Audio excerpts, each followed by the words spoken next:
Mr. H pregunta, hoy con Félix Maradiaga, líder de la oposición nicaragüense en el exilio.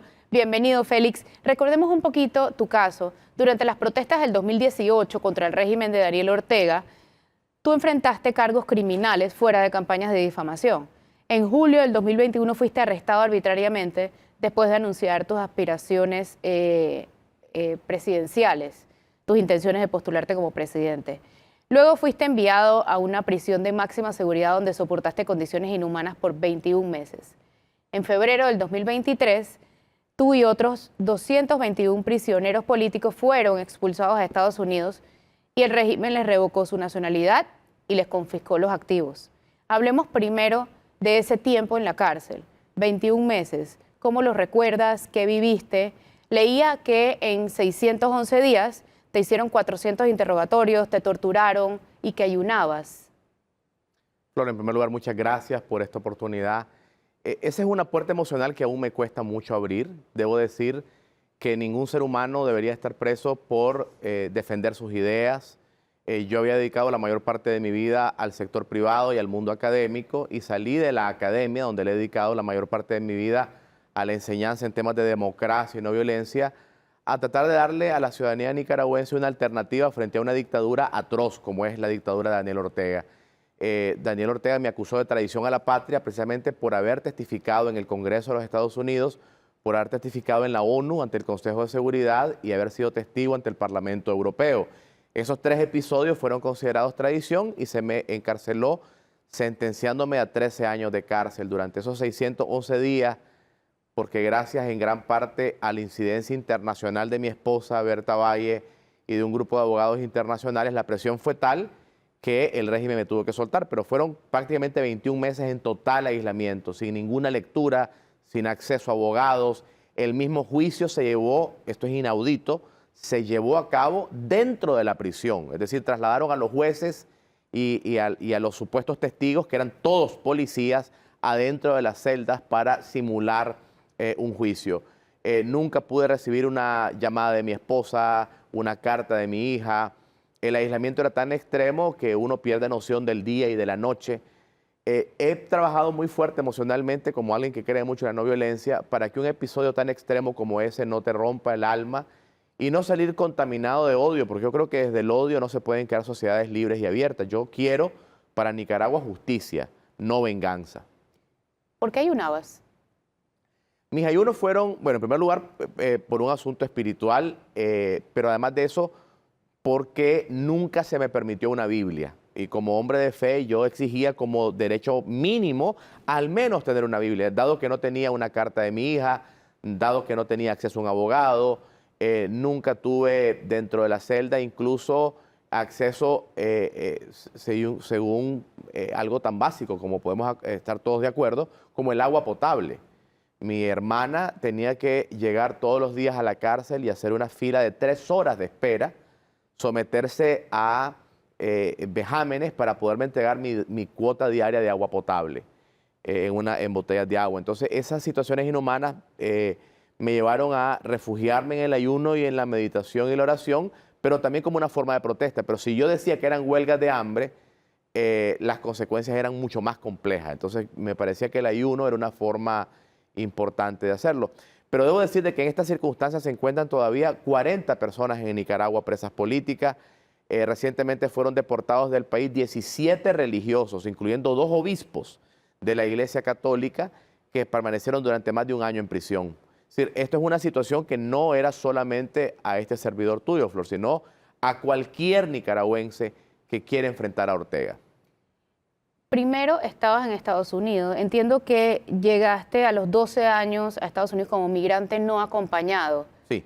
Te quedaste hasta que entonces volviste a Nicaragua y pasó esto del encarcelamiento.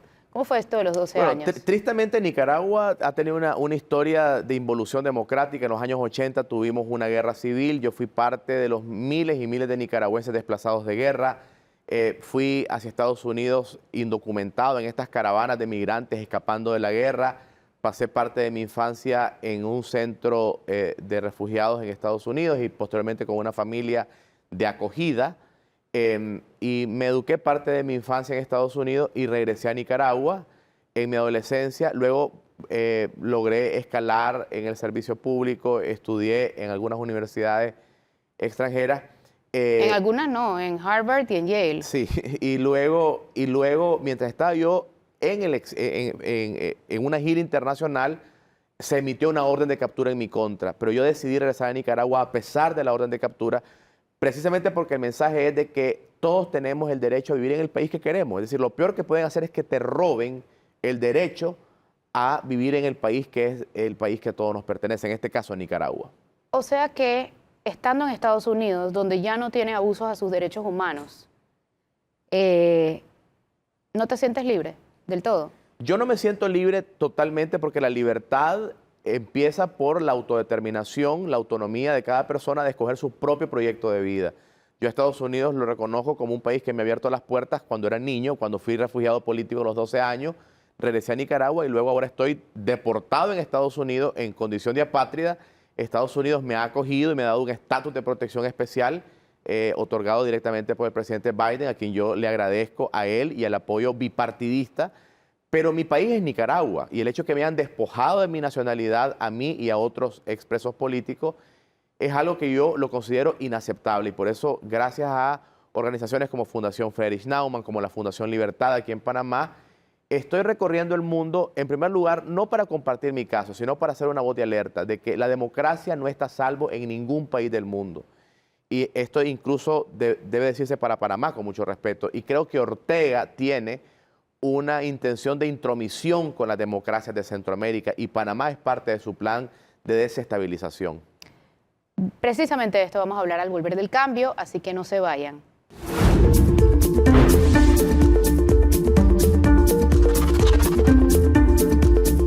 Ya de vuelta en From Strachi pregunta hoy con Félix Maradiaga, líder de la oposición nicaragüense en el exilio. Félix, eres licenciado en Ciencias Políticas, estudiaste en Harvard, en Barcelona, en Yale. ¿Cómo ves la democracia en Panamá? Ustedes ven índices y en esos índices Nicaragua está terriblemente evaluada en temas electorales y democráticos. ¿Cómo sale Panamá? ¿Cómo ves esta democracia? ¿Firme, en peligro? ¿Qué le preocupa? ¿Qué les preocupa? Bueno, tengo el honor de ser parte de Freedom House, que desde 1973 se evalúa a 195 países del mundo. Me han incorporado en su junta directiva pidiéndome que les ayude a tener una mirada sobre la situación de la democracia en América Latina. Y América Latina realmente ha tenido olas de democracia como la que sucedió en los 90 y ha tenido involuciones democráticas. Durante 18 años consecutivos estamos viendo que la democracia se ha venido deteriorando, pero paradójicamente Panamá no está en términos de ranking entre los países que ha tenido retrocesos como los que ha mostrado, por ejemplo, Ecuador, que es uno de los países que retrocede en el índice. Panamá tiene un índice de 83 en un puntaje de 100, lo que el índice lo coloca en la categoría libre. Son 3 categorías: libre, parcialmente libre y dictaduras o autocracias. Ok, esto es en cuanto a democracia. En cuanto a democracia. No obstante, hay riesgos importantes desde el punto de vista comparativo mundial, como es, por ejemplo, la corrupción. El índice de corrupción en Panamá sigue siendo alto. Además de eso, hay preocupaciones alrededor de algunas libertades, sobre todo en materia de aspectos judiciales, aspectos que se podrían mejorar. Pero el problema más grave que ataca no solo a Panamá, sino a todas las democracias de América Latina es la intromisión de China, de Rusia y de Irán en los procesos políticos latinoamericanos. Ya lo hicieron con Cuba, ya lo hicieron con Venezuela y con Nicaragua, y nosotros estamos alertando sobre evidencia muy clara que tenemos de que usando la administración pública y el aparato gubernamental cubano, nicaragüense y venezolano, se está tratando de desestabilizar Centroamérica. Y esa es la voz de alerta que queremos alzar. Tú tienes una campaña internacional para hacer conciencia sobre la situación de los detenidos políticos en todo el mundo.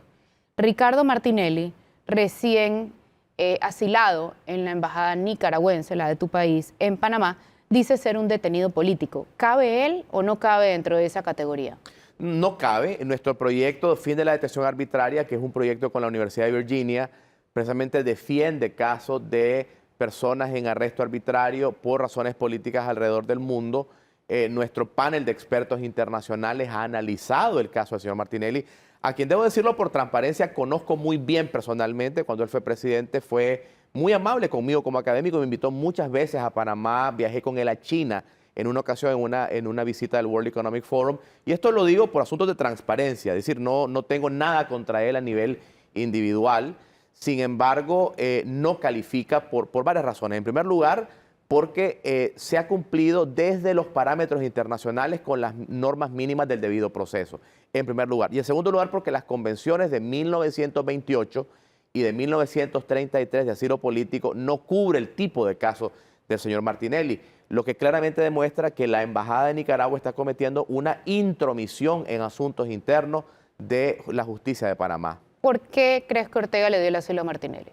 Es una práctica vieja de Ortega. Ortega le ofreció asilo a los asesinos del primer ministro de Italia en los años 80, a personas perseguidas por Estados Unidos por tráfico de armas, al presidente Funes recientemente también. Es decir, hay una práctica histórica de Ortega, incluso en las memorias del hijo de Pablo Escobar confiesa de que Ortega le cobraba renta a Pablo Escobar por tenerlo durante más de un año en Nicaragua. O sea, hay una motivación política que es la de regionalizar la crisis, es decir, convertir al régimen nicaragüense en un factor más regional, pero hay, creo yo, una motivación económica. No sé si en el caso de Martinelli es igual, pero en los otros casos, Funes, Saca, los otros casos que hemos mencionado, como es el señor Pablo Escobar, narcotraficante, ha habido una motivación económica del Frente Sandinista de cobrar dinero por ofrecer el asilo. Es decir, ha sido una transacción económica. ¿Quién es el contacto entre Ortega y Martinelli? No podría decirlo, yo no tengo conocimiento y no podría opinar sobre eso, pero sí podría decir algo que es importante que lo conozca la opinión pública panameña. Ortega en esto no tiene ideología, le ha ofrecido este mismo mecanismo a personas perseguidas por la justicia y que se autocalifican de derecha. Por ejemplo, a Juan Orlando, expresidente de Honduras, acusado de narcotráfico, Ortega públicamente le ofreció el asilo, a pesar de que era un presidente autodenominado de derecha.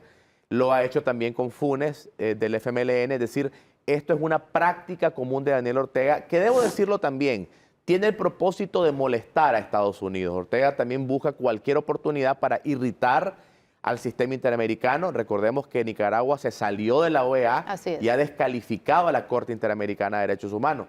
Así que me parece lamentable que en un acto de desesperación alguien como el señor Martinelli haya aceptado una oferta que viene manchada de sangre y que viene de uno de los dictadores más perversos de América Latina. Yo sé que el tiempo es muy limitado, pero hay que recordar que en Nicaragua hay más de 500 personas asesinadas extrajudicialmente. Se arrestaron a 5 precandidatos presidenciales durante las elecciones del 2021 y más del 15% de la población ha sido forzada al exilio. Yo no considero que nadie que se considere demócrata aceptaría una oferta como tal de alguien como Ortega. ¿Qué sienten los nicaragüenses de ese asilo? Bueno, nosotros sentimos que es una burla a la institución del asilo como mecanismo internacional legítimo. Panamá incluso, y debo decirlo con enorme gratitud, le ha abierto sus puertas a miles de perseguidos políticos del mundo, de distintos regímenes.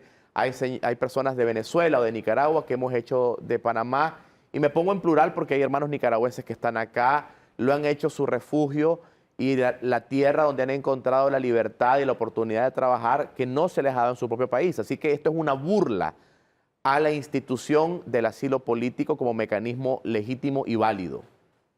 Muchísimas gracias. Vámonos nuevamente a un cambio. Ya volvemos y hablamos un poquito más a fondo de la situación de Nicaragua.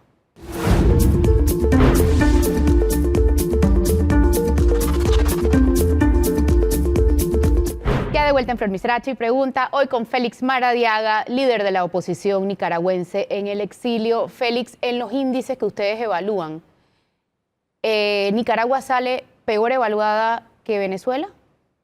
Lamentablemente sí, en el índice de VDEM, de variedades de la democracia, Nicaragua ya incluso no puede ser comparada en algunos de los parámetros con América Latina. Tenemos que voltear la mirada a Eritrea, a Corea del Norte, que son países en los cuales, por ejemplo, ya no existe ninguna libertad de culto, libertad religiosa.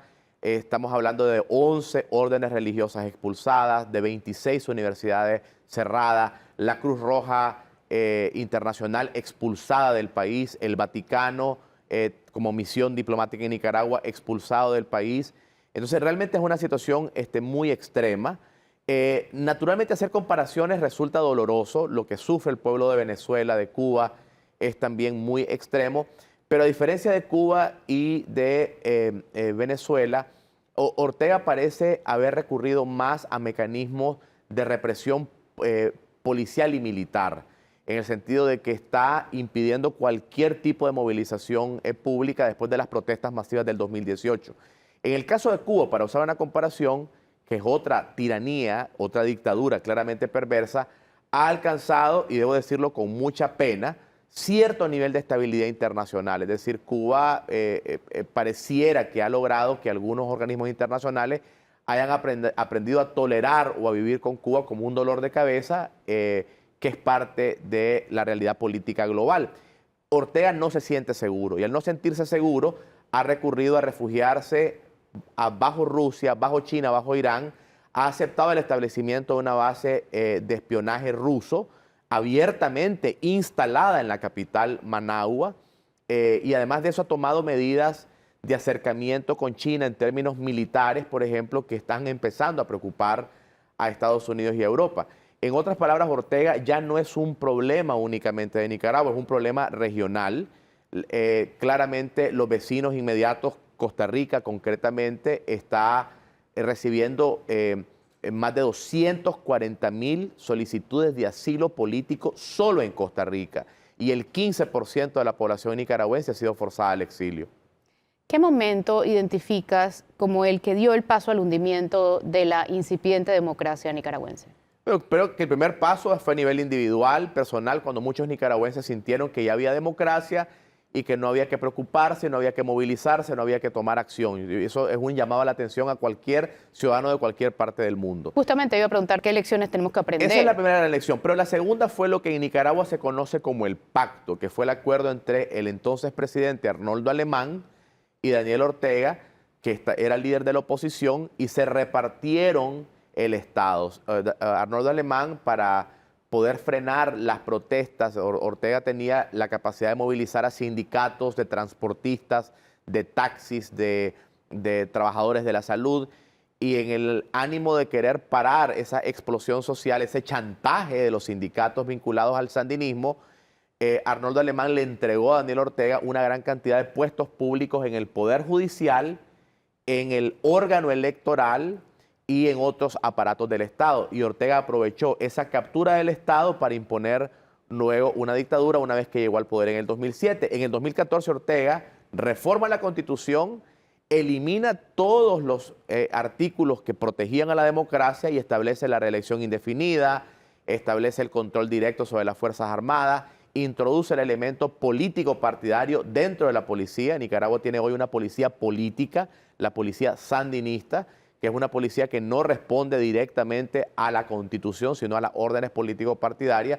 Las consecuencias fueron que en 2018 los nicaragüenses salimos a las calles a protestar y Ortega cometió un acto que nunca se había visto de esta forma en América Latina en la historia reciente, que fue colocar francotiradores en puntos estratégicos de las calles para disparar indiscriminadamente contra estudiantes, contra mujeres, contra personas que protestaban pacíficamente. ¿Cómo salir de Ortega? Bueno, Ortega está en este momento enquistado en el poder. La salida ya no corresponde únicamente a los nicaragüenses. Vamos a seguir trabajando muy fuerte y estamos de esa forma organizándonos como oposición en el exilio y manteniendo vivos los canales de resistencia ciudadana dentro del país.